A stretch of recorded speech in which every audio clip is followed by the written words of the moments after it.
عن جابر رضي الله عنه قال قال رسول الله صلى الله عليه وسلم മഹാനായ സ്വഹാബി ജാബിർ റളിയല്ലാഹു അൻഹുവിൽ നിന്ന് റിപ്പോർട്ട് ചെയ്യുന്ന ഹദീസിൽ നബി സല്ലല്ലാഹു അലൈഹി വസല്ലമ പറഞ്ഞു, ലാ തുഅ്കുലു ബിശ്ശിമാൽ, നിങ്ങൾ ഇടത് കൈ കൊണ്ട് ഭക്ഷിക്കരുത്. ഫഇന്ന ശൈത്താന യഅ്കുലു വയശ്റബു ബിശ്ശിമാലിഹി, കാരണം പിശാച് അവൻ്റെ ഇടത് കൈ കൊണ്ടാണ് ഭക്ഷിക്കുകയും കുടിക്കുകയും ചെയ്യുന്നത്.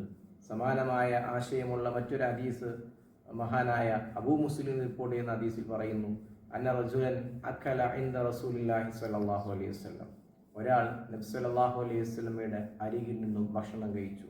ബിശ്ശിമാലിഹി, അദ്ദേഹത്തിൻ്റെ ഇടത് കൈ കൊണ്ട്. ഫഖാല, അപ്പോൾ നബി സ്വല്ലല്ലാഹു അലൈഹി വസല്ലം അദ്ദേഹത്തോട് പറഞ്ഞു, കുൽ ബിയമീനിക, നിങ്ങൾ നിങ്ങളുടെ വലത് കൈ കൊണ്ട് ഭക്ഷിക്കൂ. ഖാല, അപ്പോൾ അദ്ദേഹം പറഞ്ഞു, ലാ അസ്തതീഉ, എനിക്കതിന് കഴിയില്ല. ഖാല, അപ്പോൾ നബി സല്ലല്ലാഹു അലൈഹി വസല്ലമ പറഞ്ഞു, ലസ്തതഅത, നിങ്ങൾക്കതിന് കഴിയുകയില്ല. മാ മനഅഹു ഇല്ലൽ കിബ്ർ, അദ്ദേഹം നബിയോട് അങ്ങനെ പ്രതികരിച്ചത് അഹങ്കാരവും ധിക്കാരം എന്ന നിലക്കാണ്.